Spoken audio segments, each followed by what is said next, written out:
ഐക്യരാഷ്ട്രസഭയുടെ വലിയൊരു ചോദ്യം ഇന്ത്യക്ക് മുന്നിൽ വന്നിരിക്കുകയാണ്. അത് ഗുണകരമല്ല. കാരണം അന്താരാഷ്ട്ര ഏജൻസികളും സ്ഥാപനങ്ങളുമൊക്കെ ഇത് ശ്രദ്ധിക്കും. അത്തരം വാർത്തകൾ ഇന്ത്യയിൽ SIR നടന്നപ്പോൾ, സ്പെഷ്യൽ ഇൻറ്റൻസീവ് റിവിഷൻ നടന്നപ്പോൾ, അതായത് പ്രത്യേക തീവ്ര പരിപാടി ഈ ഇലക്ഷൻ കമ്മീഷനുമായി ബന്ധപ്പെടുത്തി രാജ്യത്ത് നടന്നപ്പോൾ 5 കോടി ആളുകളെങ്കിലും അതിൽ നിന്ന് പുറത്തു പോയിട്ടുണ്ട്.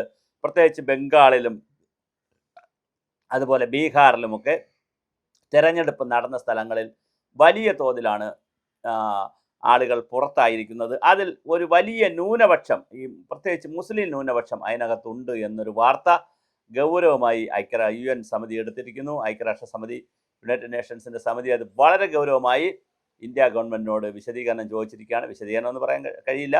ഇന്ത്യ ഗവൺമെൻറ്റിനോട് അങ്ങനെ ലോകത്തിലെ ഗവൺമെൻറ്റുകളോട് വിശദീകരണം ചോദിക്കാൻ കഴിയത്തില്ല. പക്ഷേ എന്താണ് സംഭവിച്ചതെന്ന് അറിയാൻ അവർക്ക് മനുഷ്യാവകാശ കമ്മീഷനും മനുഷ്യാവകാശ ധ്വംസനം നടന്നിട്ടുണ്ടോ എന്നൊക്കെ UN സാധാരണയായി മറ്റ് രാജ്യങ്ങളിൽ ചോദിക്കാറുണ്ട്.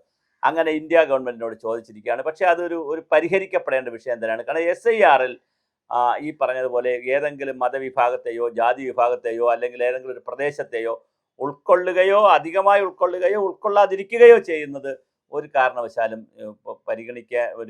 നമുക്ക് സമ്മതിക്കാവുന്നൊരു വിഷയമല്ല. അപ്പോൾ ആർക്കെങ്കിലുമൊക്കെ SIR-ൽ നിന്ന് പുറത്തു പോയിട്ടുണ്ടെങ്കിൽ തീർച്ചയായിട്ടും അവർ ഈ രാജ്യത്തെ പൗരന്മാരോ ഈ രാജ്യത്ത് സ്ഥിരമായി താമസിക്കുന്നവരോ ആണെങ്കിൽ അവർ ഏത് ജാതിയിലോ ഏത് മതത്തിലോ ഏത് വർഗത്തിലോ വർണ്ണത്തിലോ വിഭാഗത്തിലോ പെട്ടതായാലും അവർക്ക് SIR-ൽ അവരെ ഉൾപ്പെടുത്തി അവർക്ക് വോട്ട് ചെയ്യാനുള്ള അവകാശം കൊടുക്കുക എന്ന് പറഞ്ഞാൽ ഈ ലാൻഡിൽ ഭരണഘടനാപരമായി ആർട്ടിക്കിൾ 21 അനുസരിച്ചുള്ള ഒരു ജീവിക്കാനുള്ള അവകാശത്തിൻ്റെയും അന്തസ്സോടെ ജീവിക്കാനുള്ള ലൈഫ് ഓഫ് ഡിഗ്നിറ്റി എന്നുള്ളതാണ്.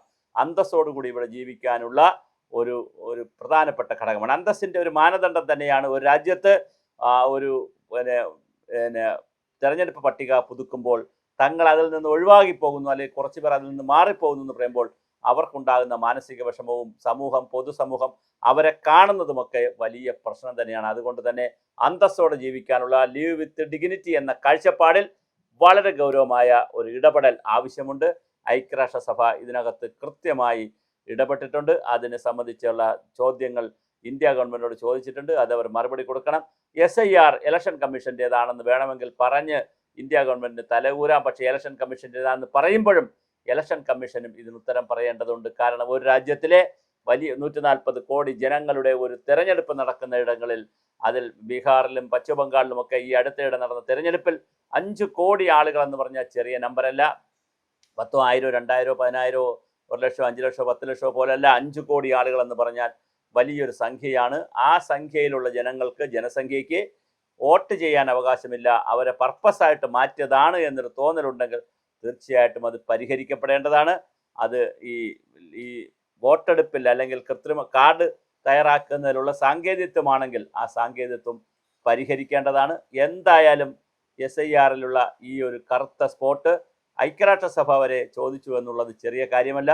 അതൊരു വളരെ വലിയ വിഷയമാണ്. അതുകൊണ്ട് തന്നെ ഇൻ്റർനാഷണൽ ഡെസ്കിൽ നിന്ന് അല്ലെങ്കിൽ ജിയോ പൊളിറ്റിക്സിൻ്റെ ഭാഗത്തു നിന്ന് ചിന്തിക്കുമ്പോൾ വളരെ വലിയ ഗുരുതരമായൊരു പിഴവാണ് ഇന്ത്യ രാജ്യത്തിന് സംഭവിച്ചിരിക്കുന്നത്. അത് തിരുത്തുക തന്നെ വേണം. ഐക്യരാഷ്ട്രസഭയുടെ ചോദ്യം വളരെ പ്രസക്തമാണ്. ലോകരാജ്യങ്ങളൊക്കെ വാർത്ത ചെയ്യപ്പെടും. UN റിപ്പോർട്ടർ പ്രകാരം ലോകത്തിലെ വിവിധ പത്രങ്ങളിൽ ഇത് റിപ്പോർട്ട് ചെയ്യപ്പെടും. അപ്പോൾ സ്വാഭാവികമായിട്ട് ഇന്ത്യയുടെ യശസ്സും ഇമേജും എല്ലാം ഇകഴ്ത്തി കാണിക്കപ്പെടുന്ന ഒരു വിഷയമാണിത്. അതുകൊണ്ട് തന്നെ ഇന്ത്യ ഗവൺമെൻറ് വളരെ ശക്തമായി ഇതിനെ പ്രതിരോധിക്കേണ്ടതുണ്ട്. പ്രതിരോധിക്കുക എന്ന് പറഞ്ഞാൽ വാർത്തയെ തള്ളിക്കളയലോ നിഷേധിക്കലോ അല്ലെങ്കിൽ പകരം വാർത്താക്കുറിപ്പ് കൊടുക്കലോ അല്ല. പകരം അതിന് ഈ 5 കോടി ആളുകളിൽ എന്ത് സംഭവിച്ചു, എത്ര പേർക്കാണ് കൃത്യമായി ഇത് കൊടുക്കാൻ കഴിയുക എന്നുള്ളതും ആർക്കാണ് പരാതി ഉള്ളതെന്നും കൃത്യമായി പത്രങ്ങളിലൂടെയും ചാനലുകളിലൂടെയും പരസ്യം ചെയ്ത് ഇങ്ങനെ രാജ്യത്തെ SIR പ്രാദേശിക ഭാഷകളിൽ പത്രങ്ങളിൽ പരസ്യം ചെയ്ത് ഇങ്ങനെ SIR പൂർത്തീകരിച്ചിരിക്കുന്നു. ഇനി ആരെങ്കിലും SIR ഉൾപ്പെടാത്തവരുണ്ടെങ്കിൽ അർഹരായിട്ടുള്ളവരുണ്ടെങ്കിൽ ഇത്ര ദിവസത്തിനകം ഇലക്ഷൻ കമ്മീഷനെയോ കളക്ടറെയോ ബന്ധപ്പെടണമെന്ന് പറഞ്ഞ് കൃത്യമായ പരസ്യങ്ങൾ കൊടുത്ത് വലിയ ബഹുജന വിദ്യാഭ്യാസം നൽകിക്കൊണ്ട് ആളുകളെ വോട്ടെടുപ്പിക്കുവാൻ തയ്യാറെടുപ്പിക്കണം. അതൊരു ജനാധിപത്യത്തിൻ്റെ അവകാശത്തിൻ്റെ പ്രശ്നമാണ്, ആരുടെയും ഔദാര്യത്തിൻ്റെ കാര്യമല്ല. അതുകൊണ്ട് ഈ രാജ്യത്ത് ജനിച്ചു വളർന്ന പരമ്പരാഗതമായി ഈ രാജ്യത്ത് ഉണ്ടായിട്ടുള്ള മുഴുവൻ ജനങ്ങൾക്കും ആബാലവൃദ്ധ ജനങ്ങൾക്കും 18 വയസ്സ് കഴിഞ്ഞിട്ടുണ്ടെങ്കിൽ വോട്ട് ചെയ്യാനുള്ള അവകാശം കൊടുക്കുക എന്നുള്ളതാണ് നമ്മുടെ ഒരു രീതി. അതിനെ നിഷേധിക്കപ്പെടുന്നത് ശരിയല്ല. 5 കോടി ആളുകൾക്കാണ് ഇങ്ങനെ നീതി നിഷേധിക്കപ്പെടുന്നത്. ആ നിഷേധം ഒരു കാരണവശാലും നമുക്ക് അനുവദിക്കാൻ കഴിയുന്നതല്ല. അതുകൊണ്ട് ഐക്യരാഷ്ട്രസഭയുടെ ഈ ചോദ്യം നമ്മൾ കൃത്യമായി അഡ്രസ്സ് ചെയ്യേണ്ടത് കാലത്തിൻ്റെ ആവശ്യമാണ്.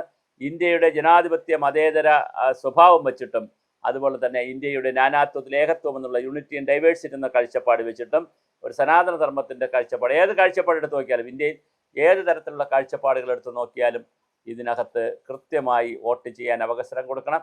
ഇവിടെ വന്ന് സ്ഥിരമായി താമസിക്കുന്നവർക്ക് വോട്ട് ചെയ്യാൻ അവകാശമില്ലാതെ 4-5 കോടി ആളുകൾ പിന്നാമ്പുറത്ത് പോവുക, അതിൽ ഭൂരിപക്ഷവും ഒരു സമുദായത്തിൽ നിന്നാവുക എന്ന് പറയുന്നതും അങ്ങനെ ആശങ്കയുണ്ടെങ്കിൽ അത് പരിഹരിക്കപ്പെടേണ്ടത് തന്നെയാണ്.